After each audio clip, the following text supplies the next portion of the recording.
Hello students, তোমাদের সবাইকে Surajit Manna PS dance চ্যানেলের পক্ষ থেকে সুস্বাগতম। আশা করি তোমরা সকলে ভালো আছো। আমি তোমাদের জন্য এই ভিডিওটিতে তুলে ধরছি নবম শ্রেণীর ভূগোলের চতুর্থ অধ্যায় ভূমিরূপ গঠনকারী প্রক্রিয়া ও পৃথিবীর বিভিন্ন ভূমিরূপ। এই অধ্যায় থেকে একটি বড় প্রশ্ন অর্থাৎ 5 নম্বরের প্রশ্নের সমাধান করছি। প্রশ্নটি হচ্ছে, পাত সংস্থান তত্ত্ব অনুসারে ভঙ্গিল পর্বতের উৎপত্তি ব্যাখ্যা করো। এই প্রশ্নটির আলোচনা করার আগে তোমাদের কাছে অনুরোধ, তোমরা ভিডিওটি পুরোটা দেখো এবং ভিডিওটিতে লাইক দাও। ভিডিওটি কেমন লাগলো কমেন্ট করে জানিও এবং ভিডিওটি শেয়ার করো। আলোচনা শুরু করছি।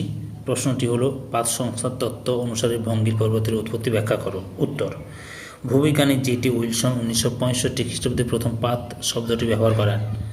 এরপর ম্যাকেঞ্জি, পার্কার, মর্গান প্রমুখ বিজ্ঞানীগণ এই তত্ত্বের অবতারণা করলেও ফরাসি বিজ্ঞানী লা মিচো প্রথম পাত তত্ত্বের সর্বাধুনিক ব্যাখ্যা দেন।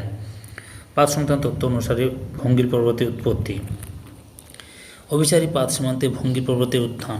অভিসারী পাত সীমান্তের চলমান দুটি পাত পরস্পরের অভিমুখে এসে ধাক্কা খায় এবং সংঘর্ষ সীমান্তে ভঙ্গিল পর্বত সহ নানা ধরনের ভূমিরূপ গঠিত হয়।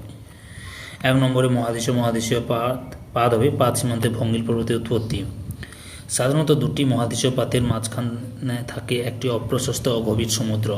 একে মহীখাত বা জিওসাইনক্লাইন বলে। নদীর মাধ্যমে আসা পলি সঞ্চিত এই মহীখাত ভরাট হয়।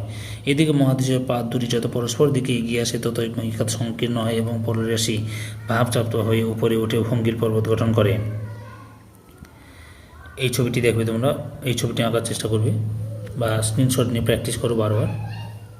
ওকে, এটা হচ্ছে মহাদেশীয় এবং মহাদেশীয় ভূত্বকের সংঘর্ষে ভঙ্গিল পর্বতের সৃষ্টি। উদাহরণ, ইউরেশীয় পাত ও ইন্দো অস্ট্রেলীয় পাতের পরস্পরের কাছে আসার ফলে টেথিস মহীখাতে সঞ্চিত পলিরাশি ভাঁজ পড়ে হিমালয় পর্বত উত্থিত হয়। ইউরেশীয় ও আফ্রিকান পাতের সংঘর্ষে পলিরাশি ভাঁজপ্রাপ্ত হয়ে আল্পস পর্বতের উত্থান ঘটেছে। এরপরে 2 নম্বরে রয়েছে মহাদেশীয় মহাসাগরীয় পাত সীমান্তে ভঙ্গিল পর্বতের উত্থান। যখন একটি মহাদেশীয় পাত ও মহাসাগরীয় পাত পরস্পরের দিকে এগিয়ে আসে তখন অপেক্ষাকৃত ভারী শিলাগঠিত মহাসাগরীয় পাতটি হালকা মহাদেশীয় পাতের নিচে প্রবেশ করে।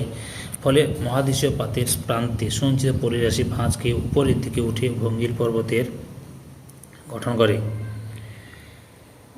এই ছবিটি দেবে।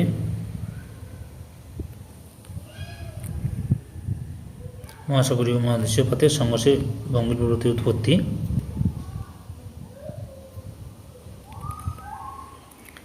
উদাহরণ, উত্তর আমেরিকা পাত ও প্রশান্ত মহাসাগরীয় পাতের মাঝে রকি পর্বতের উত্থান ঘটেছে। দক্ষিণ আমেরিকা হচ্ছে মহাদেশীয় ও নাজকা হচ্ছে মহাসাগরীয় পাতের মাঝে আন্দিজ পর্বতের উত্থান। অস্ট্রেলিয়া পাত ও প্রশান্ত মহাসাগরীয় পাতের মাঝে গ্রেট ডিভাইডিং রেঞ্জের উত্থান ঘটেছে। সম্পূর্ণ ভিডিওটি দেখার জন্য তোমাদের সবাইকে অসংখ্য ধন্যবাদ।